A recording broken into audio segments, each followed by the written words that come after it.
আল্লাহ রাব্বুল আলামিন বলেন, ইয়া দাউদ ইন্না জাআলনাকা খলিফাতান ফিল আরদ ফাহকুম বাইনান নাসি বিল হক ওয়া লা তাত্তাবি'ল হাওয়া فيضلك عن سبيل الله একটু চিল্লায় বলুন আল্লাহু আকবার। আল্লাহ রাব্বুল আলামিন সূরা সাদের 26 নম্বর আয়াতে বলেন, হে নবী, আমরা সকলে আওয়াজ করে বলি মুহাম্মাদুর রাসূলুল্লাহ সাল্লাল্লাহু আলাইহি ওয়াসাল্লাম। আল্লাহ রাব্বুল আলামিন নবীকে উদ্দেশ্য করে বলছেন, নবী হে, স্মরণ করুন সেই সময়ের কথা আমি আল্লাহ রাব্বুল আলামিন যখন এই পৃথিবীতে এই জমিনে আমার বিধানকে বাস্তবায়ন করার জন্য আমি দাউদকে কিতাব দিয়েছিলাম। জোরে বলুন সুবহানাল্লাহ। আল্লাহ রাব্বুল আলামিন দাউদ নবীকে কিতাব দিলেন, সেই কিতাবের নাম কি আওয়াজ করে বলতে হবে। দাউদ নবীর উপরে কোন কিতাব নাজিল হয়েছিল? কোন কিতাব? আরো একটু আসতে বলুন। জাবুর কিতাব। আল্লাহ রাব্বুল আলামিন দাউদ আলাইহিস সালামের উপরে জাবুর কিতাব নাজিল করলেন। নাজিল করে দাউদকে বলে দিলেন, হে দাউদ শোনো, إنا جعلناك خليفة في الأرض فاحكم بين الناس। দাউদ, আমি তোমার উপরে যে কিতাব নাযিল করেছি এবং তোমাকে এই জমিনের মধ্যে আমি আল্লাহ রাব্বুল আলামিন খলিফা, আমার প্রতিনিধি করে পাঠিয়েছি। সুতরাং তুমি যখন ফয়সালা করবে, তুমি যখন মীমাংসা করবে, তুমি যখন সমাজ পরিচালনা করবে, তুমি যখন তোমার রাষ্ট্র পরিচালনা করবে, ফাহকুম বাইনাল নাসি বিল হক। আল্লাহু আকবার। আল্লাহ রাব্বুল আলামিন জেনে দিলেন নিশ্চয় ওই সময় তুমি সত্য সহকারে মানুষের মাঝে ফয়সালা করে দিবে। সুবহানাল্লাহ। ولا تتبع الهوى فيضلك عن سبيل الله। দাউদ, তুমি শুনে রেখো, তুমি যদি এই বিচার কার্য পরিচালনার সময় তোমার মন মস্তিষ্ক প্রসূত অথবা দুনিয়ার কোনো ইলজাম দিয়ে, কোনো মতবাদ দিয়ে, মানুষের তৈরিকৃত কোনো সংবিধান দিয়ে তুমি যদি তোমার সমাজকে পরিচালিত করার চেষ্টা করো, তাহলে তুমি খেয়াল রাখবে ফায়ুদিল্লাকা আন সাবিলিল্লাহ,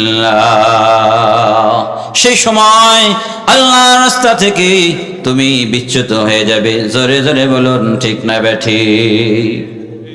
সম্মানিত হাজরিন, আজকের সময়েও আমরা দেখি যখনই মানুষের তৈরিকৃত কোনো মতবাদ দিয়ে, ইলজাম দিয়ে সমাজের শান্তি আনয়নের চেষ্টা করা হয়, কশ্চিন কালেও সমাজে শান্তি প্রতিষ্ঠিত হয় না।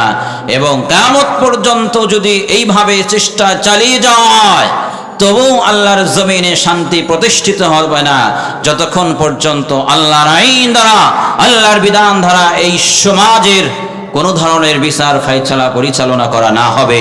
কথা বলুন ঠিক না বেঠিক? আমার বন্ধুরা, আল্লাহ রাব্বুল আলামিন সূরাতুন নিসার 58 নম্বর আয়াতে বলেন, ইন্নাল্লাহা ইয়ামুরুকুম আন তুআদ্দুল আমানাতি ইলা আহলিহা ওয়া ইযা حكمتم بين الناس بالحق بين الناس أن تحكموا بالعدل إن الله نعم ما يعظكم به إن الله كان سميعا بصيرا। الله أكبر। আমার আল্লাহ রাব্বুল আলামিন সূরাতুন নিসার 58 নম্বর আয়াতে ঘোষণা করলেন, হে আমার নবী, আমি আল্লাহ রাব্বুল আলামিন তোমার উপরে যেই কিতাব মহাগ্রন্থ আল কোরআনুল কারীম নাযিল করেছি, এই কিতাবের মাধ্যমে তুমি জমিনে ফয়সালা করবে। আল্লাহ পাক ঘোষণা করেন, আন তুআদ্দুল আমানাতি ইলা আহলিহা, হকদার যারা রয়েছে, যারা যে বিষয়ের হকদার, যারা যে অংশটুকু যারা প্রাপ্ত হবে, তাদের সে হকগুলো অধিকারগুলো সঠিকভাবে বাস্তবায়ন করে দাও। সুবহানাল্লাহ। আন তুআদ্দুল আমানাতি ইলা আহলিহা ওয়া ইযা হাকামতুম বাইনান নাস, মানুষের মাঝে যখন বিচার পরিচালনা করবে, যখন সমাজের কোনো বিষয় নেই যখন ফয়সালা করবে, আও তাহকুমু বিল আদল, তখন ওই বিচারটা ওই সমাধানটা ন্যায়সঙ্গতভাবে হওয়া লাগবে। কথা বলুন ঠিক না ঠিক? কোরআনের আইন যদি না থাকে তাহলে ওই সমাজে ন্যায় বিচার পাওয়া কতটুকু আমরা আশা করতে পারি? ন্যায় বিচার এটা আমরা পাবো নিশ্চিতভাবে, এই নিশ্চয়তা, এই গ্যারান্টি আমরা দিতে পারি? একটু আওয়াজ করে বলুন, দিতে পারি না, কখনোই দিতে পারি না। তাহলে জমিনে ন্যায় বিচার প্রতিষ্ঠিত করতে হলে আইন চালাতে হবে কার? বিধান চালাতে হবে কার? ইনিল হুকমু ইল্লা লিল্লাহ, জমিন যার, বিধান চলবে তার। কথা বলুন ঠিক না ঠিক? সম্মানিত হাজরিন, আল্লাহ রাব্বুল আলামিন বলেন, ইন্নাল্লাহা নি'মা ইয়া'iযুকুম বিহি ইন্নাল্লাহা কানা সামিআন বাসীরা। ও আমার নবী, যে বিষয়টা আপনাকে দেওয়া হয়েছে, কোরআন দেওয়া হয়েছে, শরীয়তের আরো বিধিবিধানগুলো দেওয়া হয়েছে, এই সবগুলির মাধ্যমে ন্যায়সঙ্গতভাবে সমতা বিধান সমাজে প্রতিষ্ঠিত করতে হবে। আল্লাহু আকবার। ইন্নাল্লাহা কানা সামিআন বাসীরা, আপনি যদি সমাজে কোরআনের আইন দ্বারা রাষ্ট্র পরিচালনা না করেন, সমাজের নিয়ম নীতিগুলো যদি সঠিকভাবে পরিচালনা না করেন, তাহলে মনে রাখতে হবে নিশ্চয় আমার রব্বুল আলামিন সব কিছু দেখছেন এবং শুনছেন। ঠিক কিনা? ন্যায় বিচার কাকে বলে? আমরা যদি বিশ্ব নবীর দিকে তাকাই, আল্লাহ নবী সাল্লাল্লাহু আলাইহি সাল্লাম তিনি কেমন ভাবে ন্যায় বিচার প্রতিষ্ঠিত করেছেন সমাজের মধ্যে একটা দৃষ্টান্ত দিব। আল্লাহ নবী সাল্লাল্লাহু আলাইহি সাল্লামের সময় মাখজুমি গোত্রের একজন মহিলা, ওই সময় সবচেয়ে সম্ভ্রান্ত এবং শক্তিশালী পাওয়ারফুল একজন গোত্রের মহিলা, তার নাম ছিল ফাতেমা। তার নাম কি ছিল? ফাতেমা। আমাদের নবীর মেয়েরও একটি নাম আছে, তার নাম কি? ফাতেমা। সম্ভ্রান্ত পরিবারের মহিলা যখন চুরি করল, সাহাবায়ে কেরাম চিন্তিত হয়ে গেলেন, সর্বনাশ!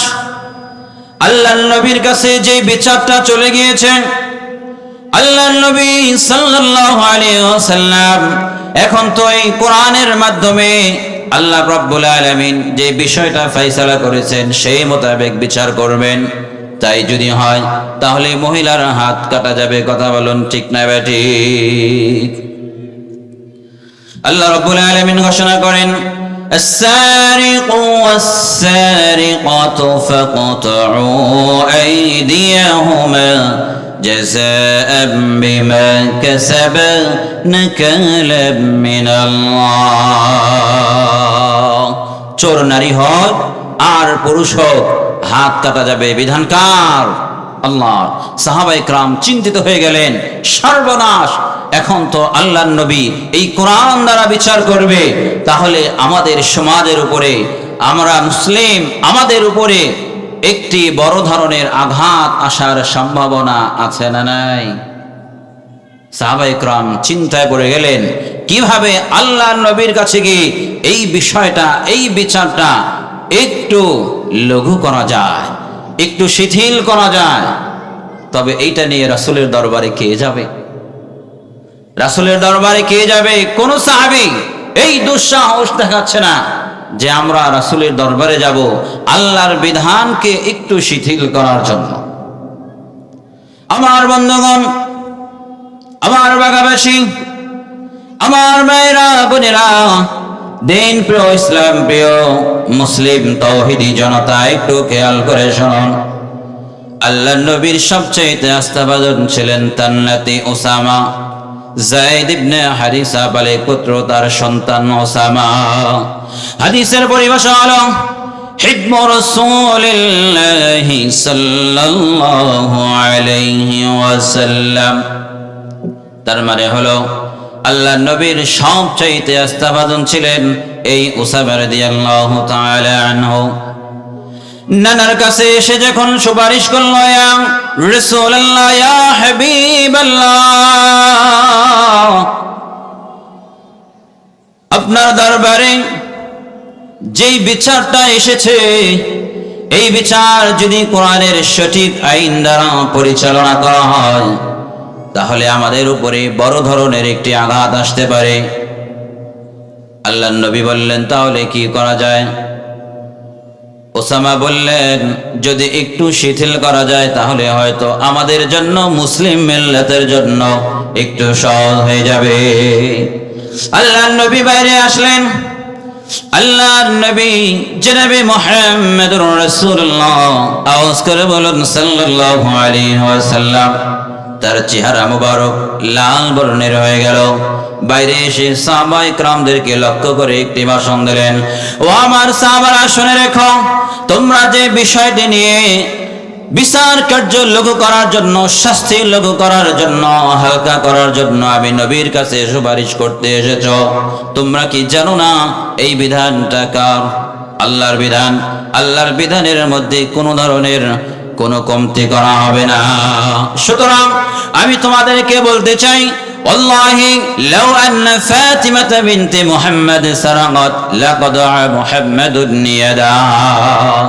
আমি নবী আল্লাহর শপথ করে বলছি, এই জায়গাতে ওই ফাতেমা না হয়ে আমার মেয়ে যদি ফাতেমা হতো, আমি নবী আমার মেয়ের হাতটাকে কেটে দিতাম।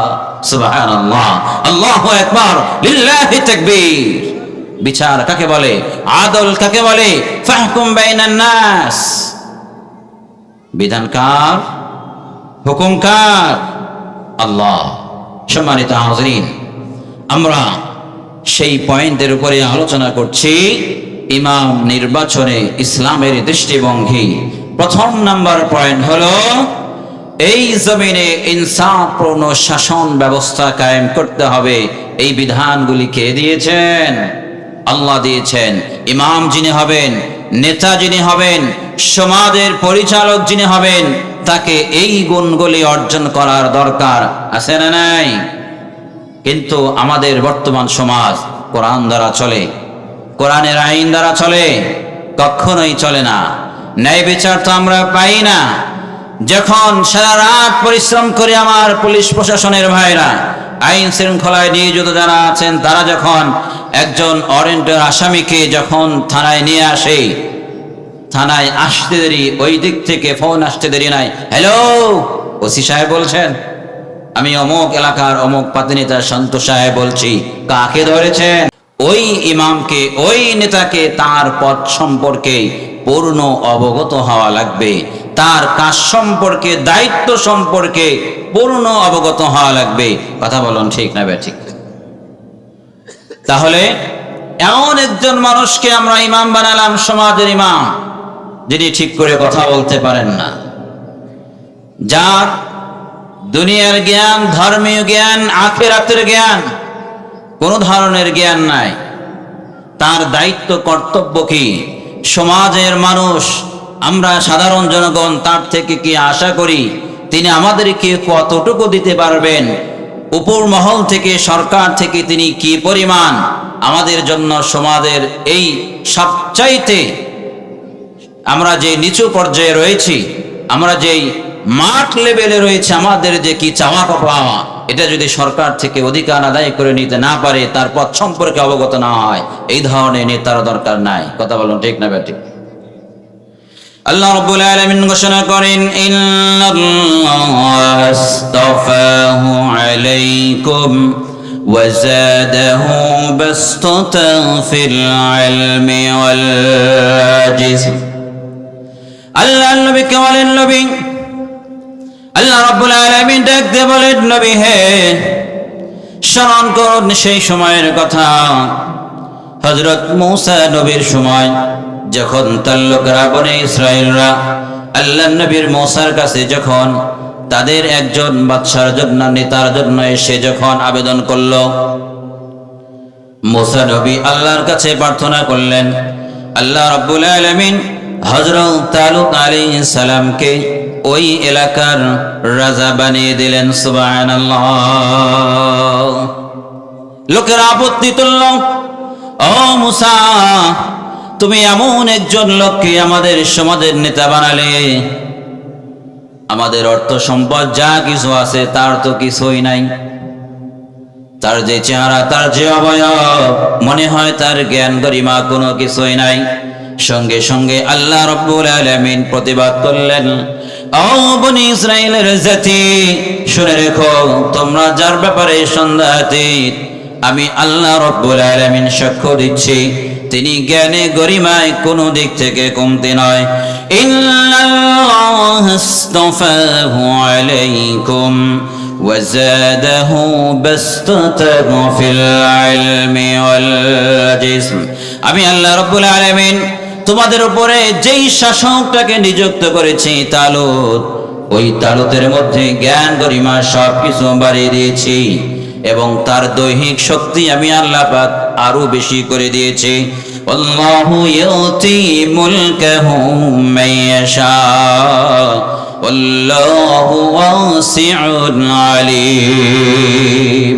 আল্লাহ রাব্বুল আলামিন জানিয়ে দিলেন, ও বনী ইসরাইল, তোমরা জেনে নাও, ওই তালুত জ্ঞান গরিমায় দৈহিক শক্তি সব কিছুতেই তোমাদের চাইতে আরো বেশি। সুবহানাল্লাহ। তাহলে তার পথ সম্পর্কে আল্লাহ পাক জানিয়ে দিয়েছেন। আওয়াজ করে বলুন সুবহানাল্লাহ। আল্লাহর নবী হযরত ইউসুফ আলাইহিস সালামের দিকে যদি আমরা খেয়াল করি, আমাদের সকলের জানা আছে ইতিহাস, আমরা জানি ইউসুফ আলাইহিস সালাম যখন বাদশার স্বপ্নের ব্যাখ্যা করলেন, স্বপ্নের ব্যাখ্যা কি করলেন? এই 7 বছর আল্লাহ পাক জমিনের মধ্যে এত বেশি ফসল দিবেন, পরবর্তীতে আর দিবেন না, দুর্ভিক্ষ চলবে। ঘটনা আমাদের জানা আছে না নাই? আছে না নাই? আমার বন্ধুগণ, আমার বাগাবাসী মা বোনেরা, হৃদয়ের সবটুকু আবেগ উজাড় করে দিয়ে শোনো, পথ সম্পর্কে জ্ঞাত হওয়া, এই পয়েন্টের উপরে আলোচনা করছি। আল্লাহ রাব্বুল আলামিন হযরত ইউসুফের মধ্যে জ্ঞান খুলে দিলেন। বাদশার কাছে তিনি আরজ করলেন, قال اجعلني على خزائن الأرض إني حفيظ عليم। ও বাদশা, আমি যে স্বপ্নের ব্যাখ্যাটা করলাম, এই বছর থেকে আমরা যদি পর পর দীর্ঘ সময় যত জায়গা রয়েছে এখানে যদি কোনো ধরনের চাষাবাদ না করি, ফসল যদি না ফলাই, রাজকোষাগার আমরা যদি এটাকে সংরক্ষণ না করি, তাহলে খাদ্য ভাণ্ডার যদি পরিপূর্ণ না করি, এমন একটি সময় আসবে দুর্ভিক্ষ হয়ে যাবে। এই দায়িত্ব কেউ নিতে পারবে না। জ্ঞান দিলেন হযরত ইউসুফকে। কে দিলেন? আল্লাহ রাব্বুল আলামিন জ্ঞান দিলেন হযরত ইউসুফকে। ইউসুফ আলাইহিস সালাম যখন আবেদন করলেন, এই দেশের খাদ্যমন্ত্রী আমাকে বানিয়ে দাও, সুবহানাল্লাহ, আল্লাহ পাক তাকে খাদ্যমন্ত্রী বানিয়ে দিলেন। তাহলে যিনি যেই পদের জন্য নির্বাচিত হবেন, তার পদ সম্পর্কে পূর্ব থেকেই অবগত হওয়া লাগবে। সুবহানাল্লাহ, আরো জোরে সুবহানাল্লাহ। সম্মানিত হাজরিন, সুতরাং আমরা কোরআনের এই আয়াতগুলি থেকে আলোচনায় এই সিদ্ধান্ত উপনীত হলাম, যারা যেই আসনে আমরা আছি, আমাদের দায়িত্ব এবং কর্তব্য সঠিকভাবে যদি আমরা আদায় না করি, সমাজে যদি সেটার বাস্তবায়ন না করি, কাল কিয়ামতের ময়দানে আল্লাহর আদালতে আমাদেরকে জবাবদিহি করতে হবে। কথা বলুন ঠিক না ঠিক? মুসনাদে আহমদের একটি হাদিস আপনাদেরকে শোনাচ্ছি। عن أنس بن مالك رضي الله تعالى عنه أنه قال قال رسول الله صلى الله عليه وسلم خطبنا النبي لا إلا قال لا إيمان لمن لا أمانته ولا دين لمن لا عهد له। হযরত আনাস রাদিয়াল্লাহু তাআলা আনহু থেকে বর্ণিত, তিনি বলেন, এই দুনিয়ার মধ্যে যার আমানত নাই, আমানতদারি যে সংরক্ষণ করতে পারে না, আমি রাসূল বলে দিলাম তার কোনো ঈমানই নাই। কথা বলুন ঠিক না ঠিক? আমানত যদি রক্ষা করতে না পারি তাহলে ঈমান থাকবে না। ওয়ালা দীনা লিমান লা আহদা লাহু, আমি যেই ওয়াদাটা করলাম আমার জনগণের সাথে, আমার স্বজাতির কাছে, আমার সমাজের কাছে, যেই ধরনের দিক নির্দেশনা আমি দিলাম, যেই প্রতিশ্রুতি আমি দিলাম, আমি যদি নির্বাচিত হতে পারি এই করে দেব, সেই ওয়াদাগুলো যদি সঠিকভাবে বাস্তবায়ন করতে না পারি, আল্লাহর নবীর ঘোষণা ওয়ালা দীনা লিমান লা আহদা লাহু, যে ওয়াদা পালন করতে পারে না তার কোনো ধর্মই নাই। কথা বলুন ঠিক না ঠিক? সম্মানিত হাজরিন, আমরা তৃতীয় নাম্বার পয়েন্টের উপরে আলোচনা করব। তৃতীয় নাম্বার পয়েন্ট হলো, নেতা যিনি হবেন, ইমাম যিনি হবেন, সত্যের উপরে প্রতিষ্ঠিত থাকবেন। কোনো সময় সত্য থেকে এক চুল পরিমাণ বিচ্যুতি হবেন না। কথা বলুন ঠিক না ঠিক? আল্লাহ রাব্বুল আলামিন বলেন, وَإِنِّي مُرْسِلَةٌ إِلَيْهِمْ بِهَدِيَّةٍ فَنَظِرَةٌ بِمَا يَرْجِعُ الْمُرْسَلُونَ فَلَمَّا جَاءَ سُلَيْمَانَ قال أتمدونني بمال فما آتاني الله خير مما آتاكم بل أنتم بهديتكم تفرحون। الله أكبر। আমার বন্ধুরা, আল্লাহ রাব্বুল আলামিন কোরআনুল কারীমের মধ্যে জানিয়ে দিলেন, সমাজের নেতা যিনি হবেন, ইমাম যিনি হবেন, তার জন্য দায়িত্ব কর্তব্য হলো তিনি সদা সর্বদা সত্যের উপরে প্রতিষ্ঠিত থাকবেন। দুনিয়ার কোনো লোভ লালসা, কোনো ধরনের ঘুষ উপঢৌকন, কোনো বাণিজ্য, কোনো কিছুই তার উপরে কোনো ধরনের প্রভাব ফেলবে না। আল্লাহ রাব্বুল আলামিন হযরত সুলাইমান আলাইহিস সালাতু ওয়াস সালামের কথা স্মরণ করে দিয়ে বলেন বিশ্বনবীকে, ওয়া ইন্নী মুরসিলাতুন ইলাইহিম বিহাদিয়াতিন ফানাযিরাতুম বিমা ইয়ারজিউল মুরসালুন। হযরত সুলাইমান নবীর কাহিনী যদি আমরা দেখি, তাহলে কোরআনুল কারীমের সূরাতুন নামলের 35 থেকে 36 নম্বর আয়াতের মধ্যে আল্লাহ রাব্বুল আলামিন দেখাই দিলেন হযরত সুলাইমান কিভাবে তার দেশ পরিচালনা করেছেন, তার রাজ্য পরিচালনা করেছেন, সত্যের উপরে তিনি কিভাবে প্রতিষ্ঠিত ছিলেন, এটা আমাদেরকে দেখাই দিয়েছেন, যেটা আল্লাহ পাক কোরআনুল কারীমে সূরাতুন নামলের 35 থেকে 36 আয়াতে কোট করে রেখে দিয়েছেন। একটা আওয়াজ করে বলুন সুবহানাল্লাহ। আল্লাহ রাব্বুল আলামিন বলেন, ওয়া ইন্নী মুরসিলাতুন ইলাইহিম বিহাদিয়া। সুলাইমান আলাইহিস সালাতু ওয়াস সালাম রানী বিলকিসের কাছে চিঠি পাঠালো দ্বীনের দাওয়াত দিয়ে, ঈমানের দাওয়াত দিয়ে। আওয়াজ করে বলুন আল্লাহু আকবার। রানী বিলকিস ভাবলো, আমি যদি এই দাওয়াত গ্রহণ না করি তাহলে অবশ্যই আমার উপরে বড় ধরনের একটি আক্রমণ হওয়ার সম্ভাবনা আছে। চিঠি পেয়েছে, আল্লাহর নবী তিনি চিঠি দিয়েছেন। চিঠিটাকে হাতে পাওয়ার পর দেখলেন, যেই দাওয়াত দিয়ে আমাকে চিঠি দেওয়া হয়েছে, আমি যদি এটাকে গ্রহণ না করি আমার উপরে বড় ধরনের একটা আক্রমণ আসবে। সুতরাং এই আক্রমণকে থামানোর জন্য সুলাইমানকে কিছু উপঢৌকন দিয়ে পাঠাই, কিছু টাকা পয়সা সোনা গয়না যা কিছু আছে একদম পেয়ালা ভর্তি করে পাঠাবো। তিনি যদি সেটাকে গ্রহণ করেন তাহলে আমি নিশ্চিত আমার এই রাজত্ব আর কেউ কেড়ে নিতে পারবে না। মেয়ে মানুষ চালাক কত!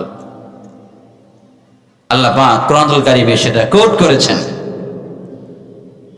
রানী বিলকিস অনেকগুলি উপঢৌকন দিয়ে সুলাইমান আলাইহিস সালামের কাছে তার দলবলকে পাঠিয়ে দিল। ওয়া ইন্নী মুরসিলাতুন ইলাইহিম বিহাদিয়্যা ফানাজিরাতুম বিমা ইয়ারজিউল মুরসালুন। সে ভাবল যদি আমার যাদেরকে পাঠালাম তারা যদি উপঢৌকন নিয়ে ফিরে আসে অথবা না আসে তখন আমি একটা সিদ্ধান্ত নিব। আল্লাহর নবী সুলাইমানের কাছে যখন গহেনাপাতি টাকা পয়সা উপঢৌকন নিয়ে যখন আসলো সেই সময় সুলাইমান আলাইহিস সালাম কি জবাব দিলেন দেখুন। আল্লাহ পাক বললেন ফালাম্মা জা সুলাইমান قال تمدونني بمال فما آتاني الله خير مما آتاكم। আল্লাহ নবী সুলাইমান কোনো কিছুই অ্যাকসেপ্ট করলেন না, তিনি বললেন নট অ্যাকসেপ্টেবল। সুতরাং তোমার কাছে যে সম্পদ তোমরা নিয়ে আসছো, তোমরা যে হাদিয়া নিয়ে আসছো তার চাইতে আল্লাহ রাব্বুল আলামিন আমাকে যেই সম্পদ দিয়েছেন, যে হাদিয়া দিয়েছেন, এটা আমার কাছে তোমাদের হাদিয়ার চাইতেও 1000 গুণ পরিমাণ উত্তম। সুবহানাল্লাহ, আরো জোরে সুবহানাল্লাহ।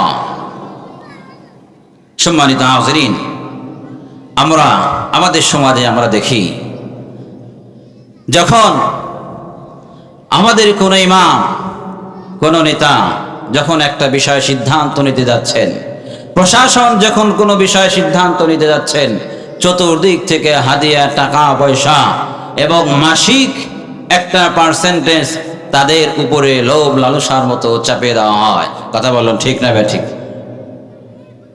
আজ যাব কোথায়? সমাজের প্রতিটি রন্ধ্রে রন্ধ্রে সব জায়গায় সুদ ঘুষ বাণিজ্য এবং যত ধরনের অন্যায় অশ্লীলতা রয়েছে সব কিছুতেই গোটা সমাজ ছেয়ে গেছে।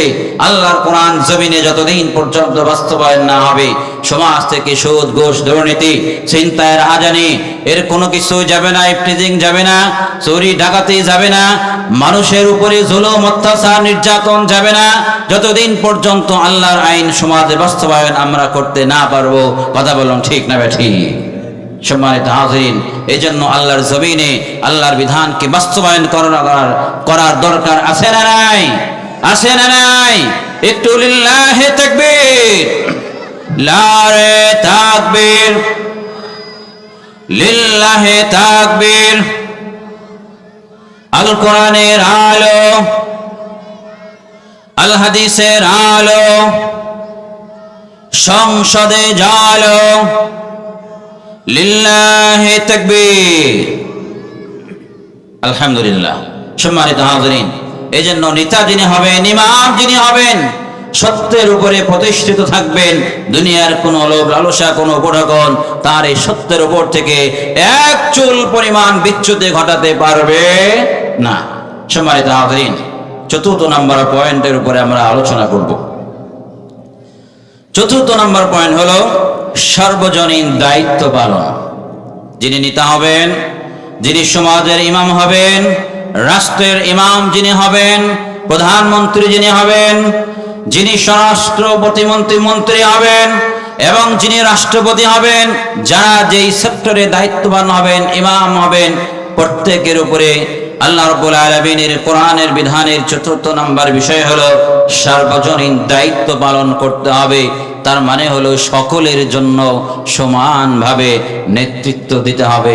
কথা বলুন ঠিক না ঠিক? আমি নেতা হলাম, শুধু আমার দলের লোকদেরকে দেখলাম, আমার মতবাদের লোকদেরকে দেখলাম, আমার এন্ট্রি গ্রুপ যারা আছে আমার বিপরীত যারা আছে, হিন্দু, খ্রিস্টান, বৌদ্ধ, মুসলমান সহ অন্যান্য যতগুলি জাত, ধর্ম, বর্ণ আমাদের এই দেশে আছে, সকলের জন্য সমানভাবে দায়িত্ব পালন করতে হবে। একমুখী দায়িত্ব পালন করা চলবে না। কথা বলুন ঠিক না ঠিক? আল্লাহ রাব্বুল আলামিন বলেন, وَإِذِ ابْتَلَى إِبْرَاهِيمَ رَبُّهُ بِكَلِمَاتٍ فَأَتَمَّهُنَّ قَالَ إِنِّي جَاعِلُكَ لِلنَّاسِ إِمَامًا قَالَ وَمِنْ ذُرِّيَّتِي قال لا ينال عهد الظالمين الله أكبر আল্লাহ রাব্বুল আলামিন সূরাতুল বাকারার 124 নম্বর আয়াতে ঘোষণা করেন, وَإِذِ ابْتَلَى إِبْرَاهِيمَ رَبُّهُ بِكَلِمَاتٍ فَأَتَمَّهُنَّ আল্লাহ নবীকে স্মরণ করে দিয়ে বলেন, নবী হে, স্মরণ করুন সেই সময়ের কথা যখন আমি আল্লাহ রাব্বুল আলামিন ইব্রাহিম খলিলকে তার জাতির জন্য নেতা নির্বাচিত করেছিলাম, এবং ওই নেতা নির্বাচন করার আগে আমি আল্লাহ আমার ইব্রাহিম খলিলকে অনেক ধরনের পরীক্ষা করেছি। প্রত্যেকটি পরীক্ষায় 100% সফলতার সাথে সে পাশ করেছে। আওয়াজ বলুন সুবহানাল্লাহ। আল্লাহ রাব্বুল আলামিন বলেন, ইন্নী জাইলুকা লিন্নাসি ইমামা, ইব্রাহিম আমি তোমাকে জাতির ইমাম নির্বাচিত করলাম, জাতির নেতা নির্বাচিত করলাম। আওয়াজ বলুন সুবহানাল্লাহ, আরো জোরে সুবহানাল্লাহ।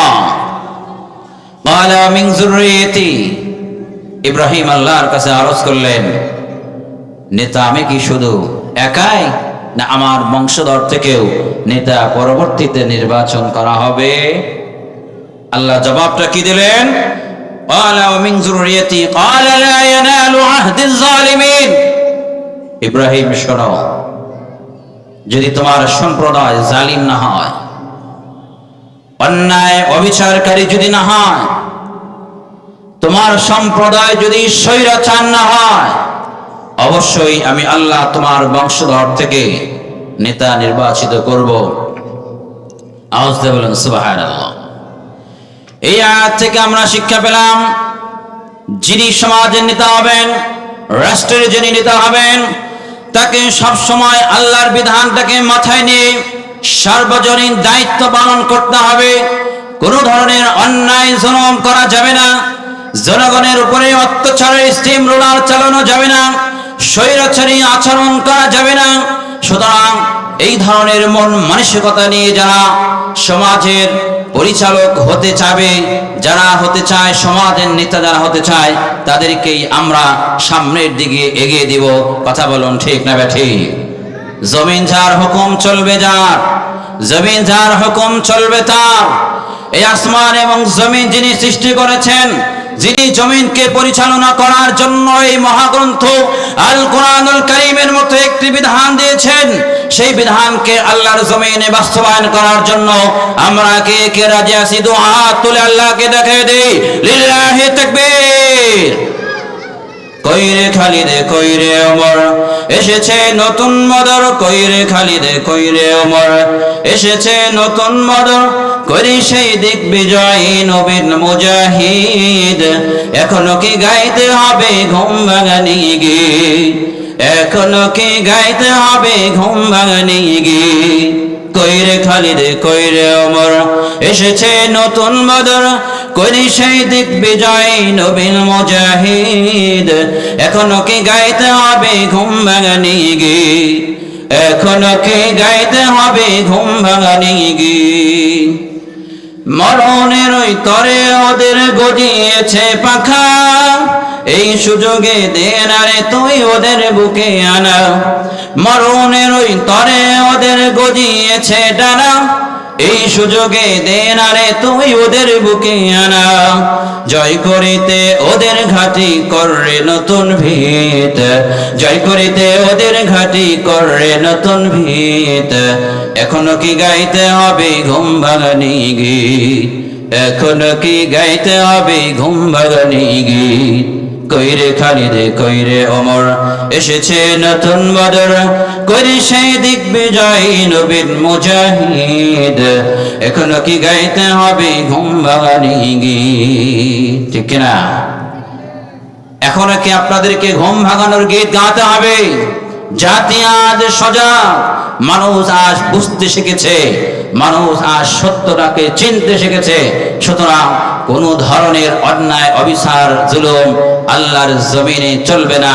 এখন থেকে আগামীতে আমরা মহাগ্রন্থ আল কোরআনুল কারীমের আইন দ্বারা আমাদের এই সমাজকে পরিচালিত করার চেষ্টা করব। সবাই রাজি আছি না ইনশাআল্লাহ? সম্মানিত হাজিরিন, 4 নম্বর পয়েন্টের উপরে আলোচনা করলাম। 5 নম্বর পয়েন্ট হলো আল্লাহর আইনের বাস্তবায়ন। আল্লাহর আইনের কি বাস্তবায়ন? প্রত্যেকটি জায়গায় যারা যেখানে যে অবস্থায় আছি, আমি একজন পরিবারের প্রধান, আমার পরিবারের মধ্যে আল্লাহর আইনকে বাস্তবায়ন করতে হবে। আমি একজন সমাজের প্রধান, সেই জায়গাতে আমার আল্লাহর আইনের বাস্তবায়ন করতে হবে। আমি একজন উপজেলার প্রধান, আমাকে এখানে আল্লাহর আইন বাস্তবায়ন করতে হবে। আমি একজন জেলার, আমি একজন বিভাগের, আমি একজন দেশের, যারা যেই পরিমাণ যেই সেক্টরে আছি, সব জায়গায় আল্লাহর আইনকে বাস্তবায়ন করার জন্য প্রাণপণ চেষ্টা করে যেতে হবে। তাহলেই আল্লাহ পাক আমার আপনার উপরে রাজি আর খুশি হবেন। এটাই হবে আদর্শ নেতার বৈশিষ্ট্য। আওয়াজ দিয়ে বলুন ঠিক না ঠিক? সম্মানিত হাজিরিন, আল্লাহ রাব্বুল আলামিন কোরআনুল হাকীমের সূরাতুল মাইদার 49 নম্বর আয়াতে কি বলেন? আমরা একটু কান খাড়া করে শুনি। وأن احكم بينهم بما أنزل الله ولا تتبع أهواءهم واحذرهم أن يفتنوك عن بعد ما أنزل الله إليك। আল্লাহ পাক ঘোষণা করেন, وأن احكم بينهم بما أنزل الله। নবী হে, আমি আল্লাহ রাব্বুল আলামিন যেই মহাগ্রন্থ আল কোরআন, যে কিতাব নাজিল করেছি, আনজালাল্লাহ, ওই কিতাব দ্বারাই ফয়সালা করতে হবে, সেই বিধানটাই জমিনে বাস্তবায়ন করতে হবে, এর কোনো বিকল্প নাই। ওয়ালা তাত্তাবি' আহওয়াহুম ওয়াহযিরহুম আন ইফতিনুকা আন বা'দি মা আনজালাল্লাহু ইলাইক। যদি এটা বাদ দিয়ে নিজের মন মস্তিষ্ক প্রসূত অন্য কোনো বিধান, অন্য কোনো ইলজাম, অন্য কোনো মতবাদ দিয়ে পরিচালনা করার চেষ্টা করা হয়, কঠিন কালেও সঠিক বিচারটা মানুষ পাবে না। আল্লাহর জমিনে আল্লাহর আইন না। জোরে জোরে বলুন ঠিক কিনা? আমার বন্ধুগণ, সূরাতুল ইউসুফ 40 নম্বর আয়াতে আল্লাহ রাব্বুল আলামিন ঘোষণা করেন, ইনিল হুকুমু ইল্লা লিল্লাহ আমারা আল্লা তা'বুদু ইল্লা ইয়্যা। ইনিল হুকমু ইল্লা লিল্লাহ। হুকুম কার? আল্লাহর। কার হুকুম? আমারা আল্লা তা'বুদু ইল্লা ইয়্যা। এক আল্লাহ ছাড়া অন্য কারো ইবাদত, বন্দেগী, উপাসনা, অনুকরণ, অনুসরণ করা যাবে না। নির্দেশ কার? কার নির্দেশ? নাকি আমি ইব্রাহিম বানিয়ে বানিয়ে বলছি? আপনারা মন খারাপ করছেন? আলোচনা খারাপ লাগছে? কোরআন থেকে কথা বলছি, সরাসরি কোরআনের আয়াতের রেফারেন্স নিয়ে আমি কথা বলছি, হাদিসের উদ্ধৃতি দিয়ে কথা বলছি। নিজের মন মস্তিষ্ক প্রসূত কোনো কথা আমি আলোচনা করছি না।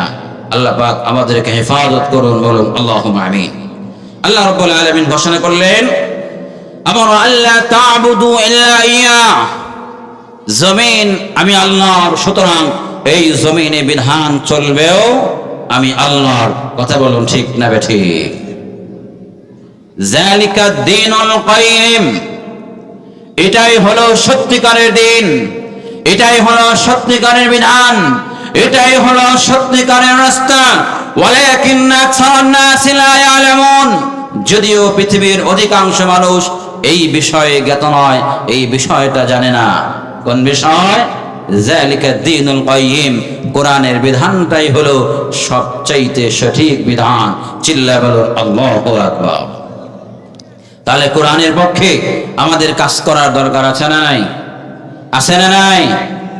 কোরআন আল্লাহর জমিনে প্রতিষ্ঠিত হোক, এই ধরনের টেন্ডেন্সি থাকার দরকার আছে না নাই?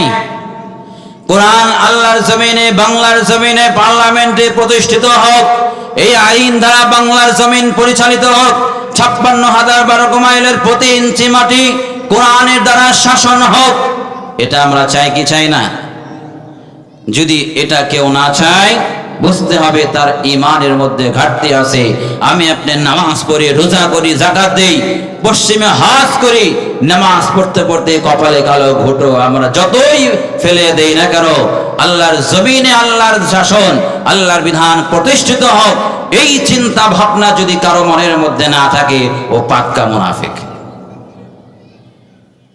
মন খারাপ করলেন? রাগ করলেন আপনারা? কে আপনারা রাগ করলেন? সম্মানিত হাজিরিন, আল্লাহ রাব্বুল আলামিন সূরাতুল বনী ইসরাঈলের 111 নম্বর আয়াতে ইরশাদ করেন, ওয়াকুলিল হামদুলিল্লাহিল্লাযী লাম ইয়াত্তাখিয ওয়ালাদান ওয়া লাম ইয়াকুল লাহু শারীকুন ফিল মুলক ওয়া লাম ইয়াকুল লাহু ওয়ালিয়্যুম মিনাজ যুল্লি ওয়া কাব্বিরহু তাকবীরা। আল্লাহু আকবার। আল্লাহ তাআলা সূরাতুল বনী ইসরাঈলের 111 নম্বর আয়াতে বলেন, আমার মায়েরা বোনেরা একটু খেয়াল করে শুনুন, ওয়াকুলিল হামদুলিল্লাহ আল্লাযী লাম ইয়াত্তাখিয ওয়ালাদা। প্রশংসা সেই মহান আল্লাহর, যার কোনো শরীক নাই, যার কোনো সন্তান নাই, যার কোনো বংশধর নাই। ওয়া লাম ইয়াকুল লাহু শারীকুন ফিল মুলক, যার রাজত্বের মধ্যে, যার সীমানার মধ্যে কোন ধরনের শিরকিয়াত নাই, অংশীদার নাই। ওয়ালাম ইয়াকুল লাহু ওয়ালিয়্যুম মিনাজ যুল্লি ওয়া কাব্বিরহু তাকবীরা, যার শাসনের মধ্যে কোন ধরনের কমতি নাই, রাজত্ব একমাত্র তার। ওয়া কাব্বিরহু তাকবীরা, সুতরাং সেই মহান মাবুদের দরবারে সব সময় তার তাকবীর আদায় করতে হবে, তার বরত্বকে ঘোষণা করতে হবে। আমরা সকলেই একটু আওয়াজ করে বলি, লিল্লাহি তাকবীর।